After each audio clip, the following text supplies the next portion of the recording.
Reading has never been my forte.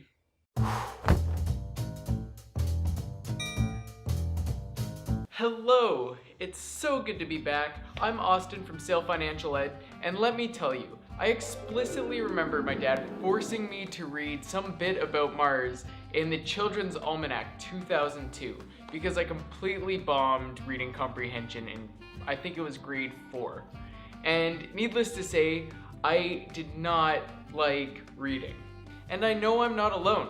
According to an American study, because I couldn't find a conclusive Canadian study, the most responded number of books that people read per year is 4.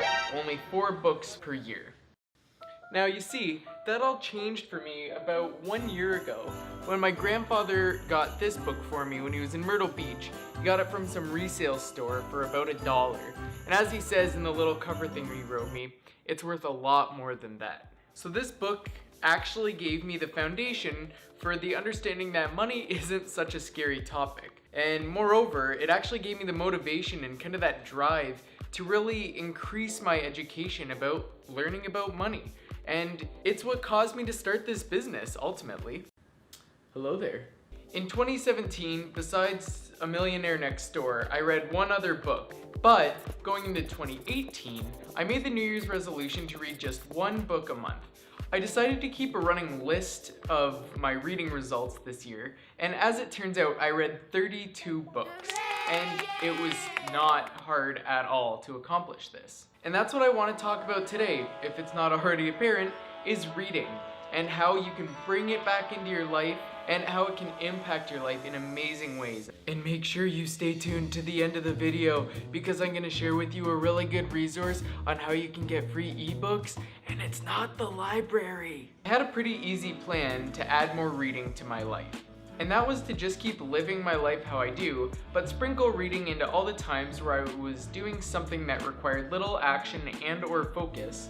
For example, when I was still working in my old job, I would walk back and forth to work. It would take about 20 minutes, and that was 4 to 5 times per week. So that works out to be about 200 minutes, or a little over 3 hours per week, that I could just work on reading. Now, since I can't just walk around reading a book, I would just download an audiobook, strap that in my ears during the day, and then I could turn that unproductive time into a time where I was learning or enjoying a story. And then I started doing the same with other parts of my life, like washing dishes, or when I was on the subway or the train.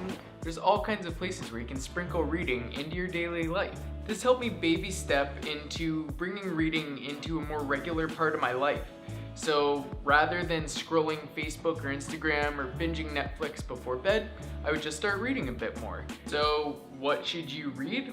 Well, whatever the heck you want. If you want to learn more about financial stuff, then you can certainly find books about that.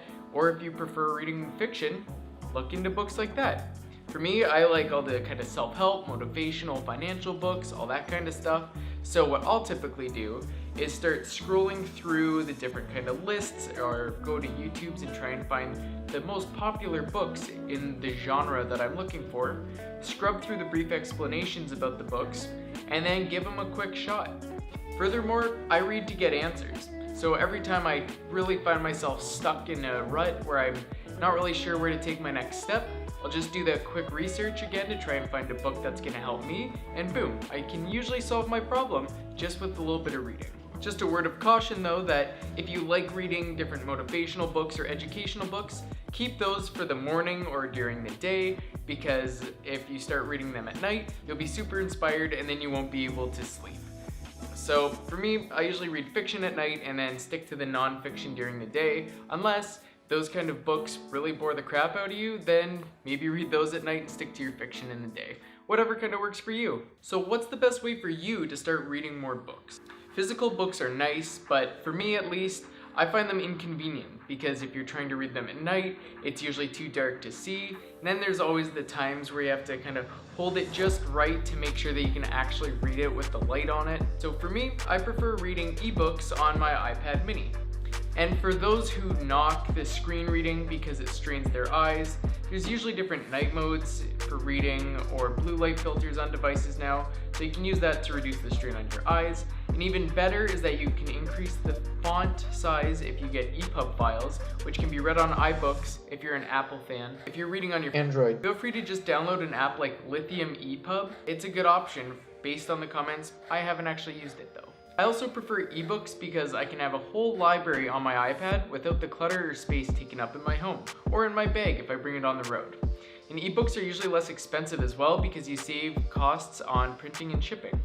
For audiobooks, I use the app called Overdrive, which is offered through my library membership with the Toronto Public Library, but it's also available through just about any library in Ontario based on my research. And this brings me to my next point. So how can you get access to more books? So yes, books are expensive, especially if you read over 30 a year, but that's why the library is such an important resource for everybody, because you can access all kinds of books there for free. Now, I do realize also that libraries have wait times, which can be quite annoying. So if only there was a way where you can access books without the cost and without the wait time. Well, there may or may not be a website that can provide you with almost any ebook at no cost, and it may or may not be called Library Genesis. I'll just leave it at that. Anyways, that's it for me this week. I hope you found value in this, and I really hope that you can introduce more reading into your life. And to help you with that, I've started a new Instagram page, and every Monday on the stories, I'm going to be doing a book recommendation for whatever I'm reading that week, that you can keep up with what I'm reading or just find some new inspiring titles that maybe you don't come across in your day-to-day. So if you're into that, give me a follow on the new Instagram page. It's at @SaleFinancialEd, of course. And if this video was useful for you, then great. I hope you can give it a like if that's what you're into, and then subscribe as well. I'm gonna get back to actually posting more regularly because it's been about 6 months since I have last, and I need to change that. So moving forward, that's gonna be my focus, and I can't wait to provide more value to you and work with you and learn from you and everything in the future. So with that, have a very Merry Christmas, and I hope to see you very soon. Bye.